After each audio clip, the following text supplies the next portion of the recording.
I never imagined that the man I loved for 7 years, Colin, would one day turn his back on me for my own sister, Marissa. The shock of it still sits heavy in my chest, even as I try to piece my life back together. Colin and I had built a life together that, from the outside, seemed perfect. We had a cozy house in a quiet neighborhood, shared dreams, and countless memories that I thought would last a lifetime. I trusted him with every part of me, and I thought he felt the same way. But trust, as I learned too late, can be fragile. I remember the first time I noticed a shift in him. It wasn't dramatic, just a fleeting glance at Marissa that lingered too long, a touch on her arm that seemed more than casual, a laugh that held a hint of something he never shared with me. At first, I told myself I was imagining things. I wanted to believe that Colin loved me the way he always had, that the bond we shared over 7 years could not be shaken by a few fleeting moments. But deep down, there was a nagging feeling I couldn't ignore. Marissa had always been different from me. She was bold, spontaneous, and always the center of attention. I loved her truly, as a sister should, but there was an edge to her charm, a hint of envy, a need to have what she couldn't earn herself. I never thought she would cross the line between family and something more sinister, yet somehow she did. The miscarriage changed everything. I had been so excited, imagining the little life growing inside me, picturing our future as a family. But it ended abruptly, leaving me hollow and broken. I expected Colin to hold me, to cry with me, to reassure me that we would heal together. Instead, he laughed at my tears, mocked my grief, and said things that made my heart shatter into pieces I didn't know could exist. His words cut deeper than the pain of loss itself. It was in those moments, when I felt most vulnerable, that the truth hit me like a cold wave. Colin had already made his choice. He didn't care for the love we had shared. He didn't see the home we had built together or the dreams we had nurtured. All he saw was an opportunity with Marissa, a sister he had always known, someone who could give him the thrill he claimed I no longer could. I remember the night he told me. There was no preamble, no explanation. Just cold honesty disguised as indifference. He left me standing in our bedroom, surrounded by memories of a life I thought was ours for her. My own blood, my sister, became the reason I lost the person I had loved most. I wanted to scream, to collapse, to disappear, but instead, I felt a strange numbness take over. That night, I realized something crucial. Colin's betrayal wasn't just about him leaving me. It was about how little he understood love, about how easily he could hurt someone he claimed to cherish. And Marissa, with her sweet smile and calculated charm, had played her part perfectly. I had lost everything I thought I could never live without. My husband, my sister, my family's trust, and even a part of myself. And yet, somewhere in the depths of my grief, a small, determined ember flickered. I couldn't undo the past, but I knew that one day, I would find a way to reclaim my life. For now, I just stood in the silence of what had been, trying to breathe through the pain and remind myself that I was still here, still standing, still me. It started with small things I couldn't ignore anymore. A message from Marissa on Colin's phone that he left unlocked, a coffee meeting he claimed was just friends, lingering touches that seemed far too intimate. At first, I tried to convince myself I was imagining it, that my mind was playing tricks. But the evidence piled up, subtle but undeniable, and each new sign felt like a knife twisting deeper into my heart. I confronted him one evening, trying to keep my voice steady. I asked about the messages, about the times he said he was working late, but was actually meeting Marissa, about the way he looked at her. Colin just smiled, smooth and confident, and told me I was being ridiculous, that I was overthinking things. He said I was imagining problems where there were none, that I was too sensitive and insecure. His words made my stomach twist. I wanted to believe him, to hope I was wrong, but a small, sharp voice inside me whispered that I wasn't. Then came the miscarriage. I had been carrying our child, imagining the life we would build together, imagining Colin holding our baby and looking at me with love in his eyes. But it ended suddenly, leaving me empty and broken. I cried endlessly, felt hollow and betrayed by my own body, and when I turned to Colin for comfort, there was nothing. Instead of holding me, he rolled his eyes, mocked my tears, and called me overdramatic. Every word he said felt like salt on a wound that refused to heal. I couldn't believe someone I had trusted so completely could be so cruel. After that, I began to feel completely alone. Friends tried to support me, but nothing they said could fill the hole Colin left. Even my own family seemed unsure how to comfort me, as if I had failed somehow. I felt trapped in my own life, surrounded by people who couldn't see the pain etched into my face. The house, once a home, now felt suffocating, full of memories of laughter that had turned hollow, reminders of a love that had turned into betrayal. I stopped trusting myself, questioning everything I had believed about love and loyalty. Every glance between Colin and Marissa, every whispered conversation I overheard, made my chest tighten. I couldn't escape it, couldn't avoid it, and every attempt to speak up only left me feeling weaker. Colin's denial and mockery made me doubt my own judgment, and for the first time in my life, I felt completely powerless. Nights were the worst. Lying in bed alone, I could still see Colin's face twisting in amusement at my grief. I felt humiliated, as though my pain had become entertainment for him. I replayed the miscarriage over and over in my mind, each memory sharpened by the echo of his cruelty. I cried silently, wishing I could vanish, wishing that somehow the betrayal wasn't real. I realized then that the life I had known, the marriage, the love, the shared dreams, was gone. Colin had taken it and replaced it with lies, mockery, and betrayal. And yet, beneath the suffocating grief and humiliation, a small part of me understood that I had to survive, even if I didn't yet know how. I was trapped in pain, yes, but I was still alive, and even in the darkest moments, I clung to the faintest hope that one day, things could change. The day Colin left was the day my world truly fell apart. He didn't hesitate, didn't linger with a goodbye. He packed a few things, told me it was over, and that he was moving in with Marissa. There was no remorse in his eyes, only the calm certainty of a man who had already made his choice. I watched him go, a hollow weight settling in my chest as the door closed behind him, leaving silence that felt heavier than any words could be. Our home, the place where I had imagined raising our child, celebrating birthdays, and growing old together, suddenly became a reminder of everything I had lost. I had no choice but to sell it. Packing up our life felt like stripping myself bare, every photograph, every shared possession, reminding me that Colin's love had been a lie. Selling the house wasn't just losing property. It was losing the dream I had built, the future that had vanished in a single, cruel moment. Friends tried to comfort me, but even they seemed unsure where to stand. Some whispered that maybe I should have seen it coming, that I had ignored signs. Others couldn't understand how Colin could betray me so completely. Family members were divided. Some offered support, while others seemed to quietly side with him, stunned and confused. I felt like an outsider in my own life, surrounded by people who either pitied me or quietly judged me. In the quiet hours, when the world had gone to sleep, rage bubbled inside me. I replayed every conversation, every laugh Colin shared with Marissa that he once reserved for me. The betrayal was sharp, almost unbearable. I wanted justice, not revenge for the sake of cruelty, but for the truth to matter. My heart ached, but somewhere beneath the sorrow, a seed of determination began to grow. As I sorted through the remnants of our life, I stumbled across something unexpected. Among his papers, a clue about Colin's finances caught my attention. There were irregularities, missing documents, and transactions that didn't make sense. I didn't understand everything yet, but I sensed an opportunity, an opening to level the field, to gain some control over a situation that had left me powerless. For the first time since the miscarriage and the betrayal, a spark of clarity cut through the haze of grief. Colin may have taken my husband, my family, my home, and my trust, but he hadn't taken my mind, my will, or my ability to act. That clue, small as it seemed, was a reminder that even in my lowest moment, I could find leverage.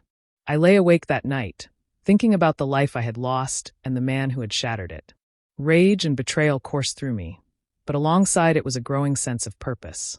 Colin and Marissa believed they had won, that I was broken and powerless. They didn't realize that the very circumstances they thought had destroyed me were pushing me to see clearly for the first time. I didn't yet know what I would do with the knowledge I had found, but one thing was certain: I wasn't finished. Losing my home and my marriage was devastating, but it had also awakened something in me. The betrayal had left scars, yes, but it had also given me a focus, a direction.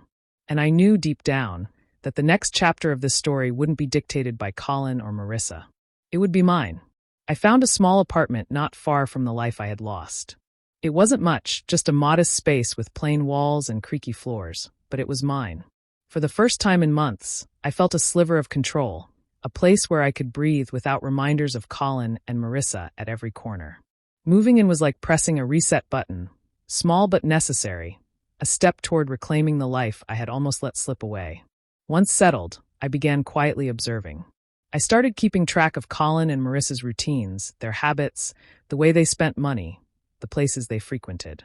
I paid attention to small details, late-night dinners, recurring purchases, the way they leaned on each other for decisions that used to be mine to share. Every detail felt like a piece of a puzzle, a map that could someday turn the tables in my favor. I wrote things down, made notes, and started seeing patterns. For the first time since everything fell apart, my mind wasn't clouded by grief. It was clear and focused. Ava, my oldest friend, became my confidant. She didn't judge me for the anger I still carried, and she didn't offer hollow platitudes about moving on. Instead, she encouraged me to take back control, to see my heartbreak not as a weakness but as fuel. "You survived this far, Emma," she told me one night over tea. "And now it's time to use what you know. You don't have to be cruel, you just have to be smart." Her words stayed with me. She reminded me that strategy was more powerful than emotion, and that there was a way to regain dignity without losing myself in revenge. I began to notice changes within myself. The pain that had once left me paralyzed now sharpened my focus. I could think clearly, plan carefully, and imagine outcomes that Colin and Marissa never would. I realized that their betrayal had given me insight into their weaknesses. Every careless financial choice, every assumption of my submission, every underestimation of me, they were all openings I could use if I was patient. In quiet moments, I started imagining subtle ways to make them feel the consequences of their actions. Not through rage or public humiliation, but through precision and strategy. I pictured scenarios where their arrogance would work against them, where their comfort and confidence would unravel because I had quietly set the stage. It wasn't just about revenge, it was about reclaiming the power they had stolen from me, about proving that I was not broken, not powerless, not irrelevant. I spent evenings walking through these ideas like a chessboard, considering every move and counter-move. Each thought made me feel stronger, more alive, more in control. The sense of hopelessness that had followed the miscarriage and betrayal was fading. I wasn't just surviving anymore. I was preparing. For the first time in months, sleep didn't come with tears. It came with focus. Every plan, every observation, every note I made was a step toward reclaiming what Colin and Marissa had taken. The heartbreak still existed, but it no longer ruled me. It had been transformed into strategy, patience, and determination. And deep inside, I knew that one day, every choice I had made in silence would echo back to them in ways they would never see coming. I started quietly moving pieces into place. Using an alias, I bought shares and investments that Colin had once owned. At first, it was small, almost unnoticeable. But over time, I began to control parts of his financial world without him realizing it. Each acquisition, each careful move, felt like reclaiming a piece of the life he had stolen from me. It was meticulous work, slow and deliberate, but it gave me a sense of power I hadn't felt since the betrayal. Meanwhile, Marissa flaunted their life of comfort and wealth, showing off to friends and family the happiness she believed she had won. She had no idea that behind the scenes, I was quietly undermining one of Colin's most important deals. It was satisfying to see how confident she was, completely blind to the fact that her world was beginning to wobble. Every late-night document I filed, every subtle move I made in the market, was a step toward balancing the scales. The first real moment of emotional payoff came when I realized that my plans were working. Colin started to feel small disruptions in his finances, minor enough that he could brush them off, but persistent enough to create tension. For the first time in months, I felt that strange, empowering thrill. The knowledge that I could act without being seen, that I could take back control piece by piece. It wasn't about hurting them for cruelty's sake. It was about reclaiming the dignity and agency I had lost. One evening, I attended a charity event that Colin and Marissa were at, under a professional guise. Marissa spotted me for just a moment across the room, her eyes narrowing as if she recognized something familiar. But she dismissed it quickly, distracted by her own self-importance. That small moment made me smile inwardly. She had underestimated me, assumed I was still fragile and powerless, and that assumption was exactly what would give me the advantage in the long run. I could feel the shift in myself as I worked in secret. The fear, the heartbreak, and the humiliation that had once consumed me were fading. I was no longer just the woman who had been left behind, the sister betrayed, the wife mocked. I had transformed into a strategist, someone who could think ahead, act carefully, and achieve results without drawing attention. Every calculated step reinforced my confidence, proving to me that I was more than the victim they had created. Even in quiet moments, I replayed scenarios in my mind. How Marissa's arrogance would blind her, how Colin's impatience and pride could work against him. The power I felt was intoxicating, but it was controlled. I wasn't reckless, I was precise. Each move was part of a larger plan, each step bringing me closer to leveling the field and reclaiming what they had taken. For the first time, I could imagine a future where I wasn't defined by pain or loss. I was defined by intelligence, patience, and determination. The transformation was subtle but undeniable. Emma Caldwell, once crushed by betrayal, was rising quietly, taking back her life one careful, deliberate move at a time. The seeds of revenge were planted, and I could already feel them starting to grow. I ran into Julian one afternoon at a quiet cafe downtown. He was an old friend of Colin's from college, someone I hadn't seen in years. We talked casually at first, sharing memories and laughing at old jokes, but I quickly realized that Julian still had insight into Colin's world. His business, his routines, and the decisions that often went unnoticed by outsiders. He had no idea that I was gathering information with an agenda, but everything he said became valuable to me. Julian casually mentioned some of Colin's current projects, the deals he was negotiating, and even some of the mistakes he had made recently. I listened carefully, asking questions in a neutral tone, letting him believe I was simply interested in the world Colin moved in. But every piece of information he shared was a tool. I began using it to craft small, precise moves that would unsettle Colin, moves that didn't require direct confrontation. I started with subtle public slips. At charity events, business gatherings, and industry meetings, I made choices that would indirectly affect Colin. A misfiled document here, a delayed proposal there. Small actions that caused him minor embarrassment or financial annoyance. Nothing was overt, nothing that could trace back to me, but each small disruption chipped away at his sense of control. I watched from the sidelines as he grew increasingly frustrated, unaware that the woman he had betrayed was quietly orchestrating his discomfort. Even as I acted, guilt sometimes crept in. I had never imagined myself plotting revenge in this way. Some nights, I questioned whether I had gone too far, whether the anger inside me was turning into something darker than I intended. But each time I felt that guilt, I reminded myself of what I had endured. The miscarriage, the betrayal by both my husband and my sister, the mockery and humiliation. I had lost everything that mattered, and this was my way of reclaiming even a small portion of what they had taken. The suspense grew as Colin began noticing small, unexplained losses in his financial empire. Accounts didn't reconcile the way they should, meetings went wrong, and partners questioned decisions that had once seemed foolproof. He was confused, angry, and desperate to understand what was happening. I could sense his frustration building, and every misstep he made strengthened my resolve. Julian continued to unknowingly feed me information, and I used it to tighten the web I was weaving. Each revelation, each insight into Colin's arrogance or blind spots, became another opportunity to turn the situation to my advantage. The more I learned, the more precise I became in my planning, and the more empowered I felt. I was no longer the heartbroken woman crushed by betrayal. I was calculating, patient, and strategic. The fear and humiliation that had once dominated my life were fading, replaced by focus and quiet satisfaction. Every subtle humiliation, every small victory over Colin and Marissa, reminded me that the balance of power was shifting. And deep inside, I knew the best was yet to come. Julian's innocent help was just one piece of a plan that would eventually leave Colin and Marissa reeling, completely unprepared for the reckoning I had in store. The day I decided to act, I felt a strange mixture of nerves and focus. Everything I had planned, every observation, every piece of information I had gathered through Julian and my own research was coming together. Colin had a major investor meeting scheduled, one that he believed would solidify his reputation and strengthen his business. I knew it was the perfect opportunity to reveal the cracks he had hidden so carefully. I worked behind the scenes, providing key investors with evidence of Colin's mismanagement and shady practices. I framed it in a way that appeared accidental, as though the information had surfaced naturally, but it hit exactly where it would hurt.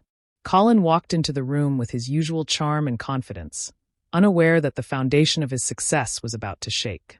The meeting started smoothly, but as investors reviewed the documents I had supplied, confusion spread. Questions turned into accusations. Colin tried to maintain control, but the cracks in his composure were visible.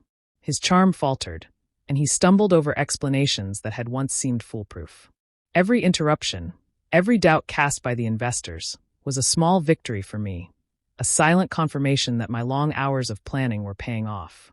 Marissa was present, smiling nervously at first, assuming the chaos was minor and manageable. But as more evidence came to light, it became clear that she had unknowingly been involved in Colin's errors. Investors turned their scrutiny toward her, asking pointed questions about her role and decisions. The color drained from her face, her confident posture collapsing under public attention. She fumbled for answers, and in that moment, I felt a surge of satisfaction. The arrogance she had worn like armor for so long was gone, replaced by embarrassment and panic. Watching Colin's panic grow was both painful and relieving. The man who had mocked my pain and betrayed me was now vulnerable in a way I had never seen. His composure crumbled as he realized that control was slipping from his hands, that the empire he had built on lies and selfishness was suddenly unstable. And though I felt satisfaction, there was also a deep, lingering sorrow. Sorrow for the life I had lost, for the dreams that had been shattered, and for the person I had once trusted completely. Even in that moment, I could sense that this was not the end. There would be a confrontation, inevitable and personal, between me and the two people who had caused so much pain. I imagined their faces when they realized it wasn't just about money or embarrassment, but about me standing strong after everything they had done. The thought of seeing them finally understand the consequences of their betrayal filled me with a quiet anticipation. As the meeting concluded in chaos, Colin and Marissa left with strained smiles and awkward excuses, unaware that their undoing had been orchestrated so carefully. I remained in the background, calm and collected, feeling a mixture of empowerment and reflection. The balance was shifting, and soon the reckoning would not just be professional, it would be deeply personal. For the first time in years, I felt that I was no longer the victim, but the one guiding the course of events. The stage was set for the confrontation that would change everything. The evening of the gathering, I arrived with a sense of quiet purpose. The room was filled with people laughing and chatting, unaware of the storm about to unfold. Colin and Marissa were there, glowing with their usual confidence, assuming that their world was still under control. I walked in calmly, letting my presence settle over the space like a subtle warning.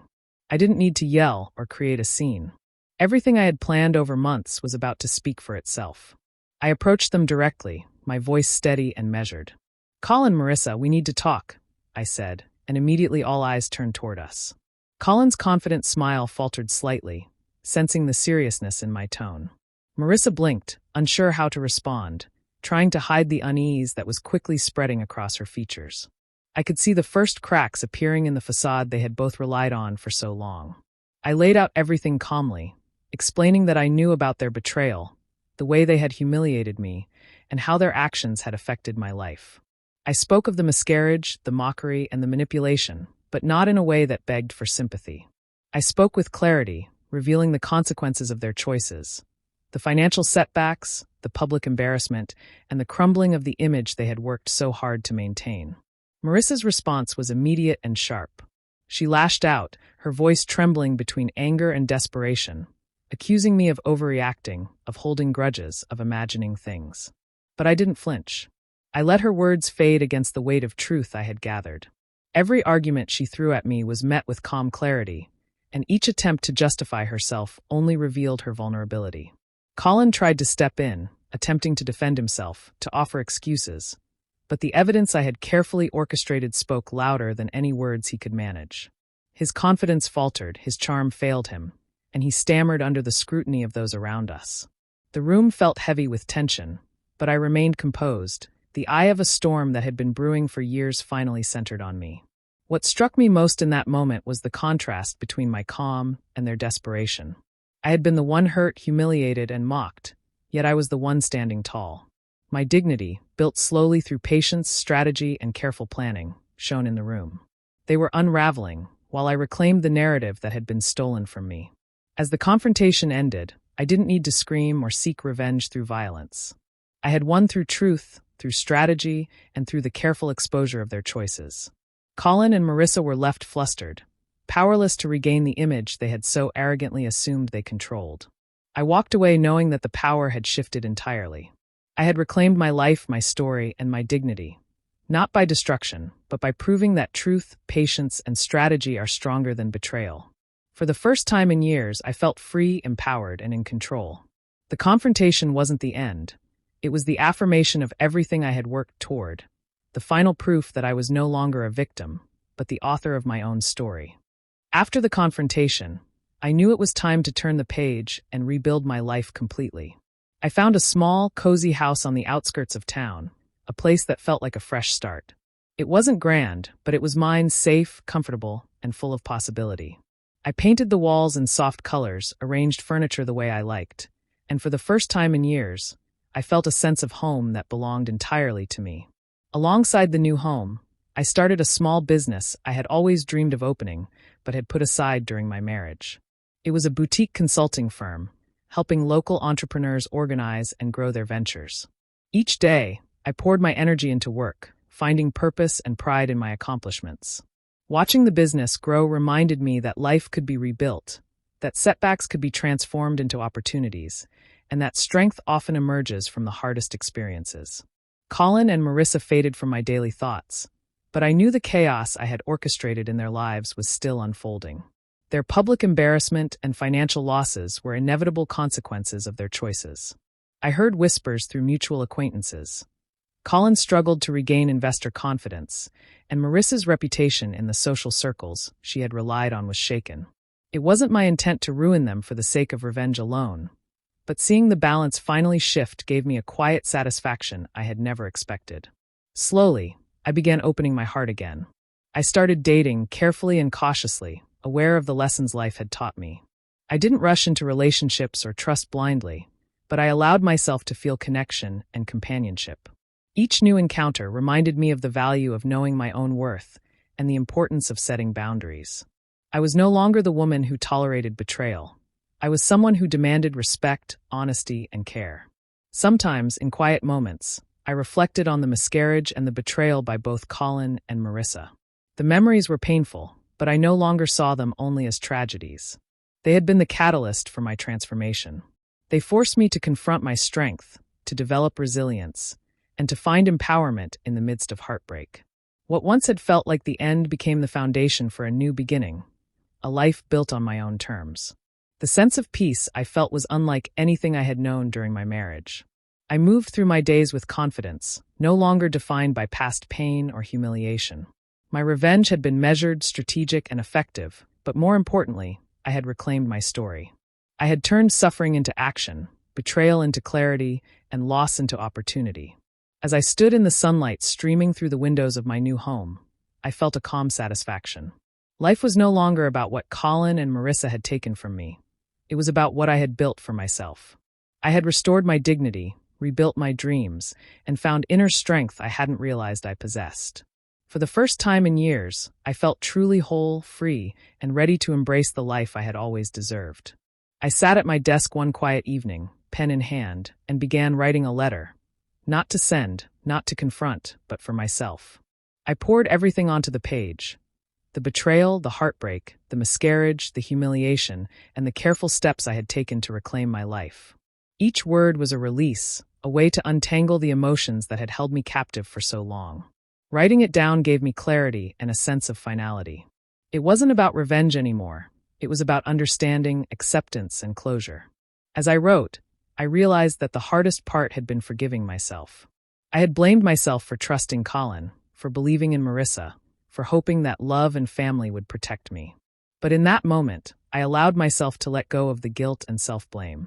The betrayal had not been my fault, and the strength I had found in overcoming it was proof of my resilience.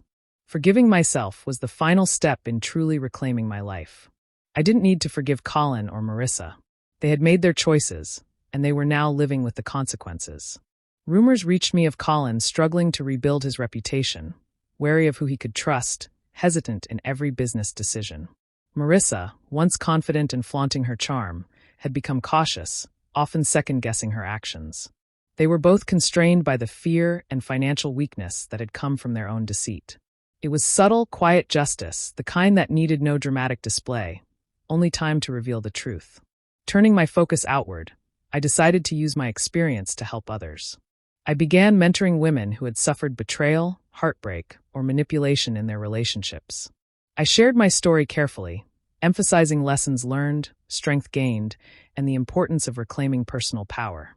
Seeing them gain confidence, make decisions for themselves, and rebuild their own lives brought me a sense of fulfillment that no act of revenge could match. Pain had been transformed into purpose, and I felt a deep connection to the community of women finding their voices after betrayal. Life had become quieter, simpler, but richer. I no longer defined myself by loss or anger, but by resilience, intelligence, and the choices I made to move forward. My days were full, not with revenge, but with meaningful work, laughter, and moments of peace I had never thought possible when I had been consumed by betrayal. Closing the letter, I paused and read the words I had written. It was my testament, my reflection, and my promise to myself that I would never allow the actions of others to define my worth again. They had taken my trust, my dreams, and my heart, but in the process I had discovered something far greater: my own strength, independence, and purpose. I set the letter aside, feeling lighter than I had in years. With a steady breath and a clear mind, I whispered the truth I had finally embraced. They took my heart, but I took back my life. The words weren't just a statement. They were a declaration of freedom, resilience, and a life fully reclaimed.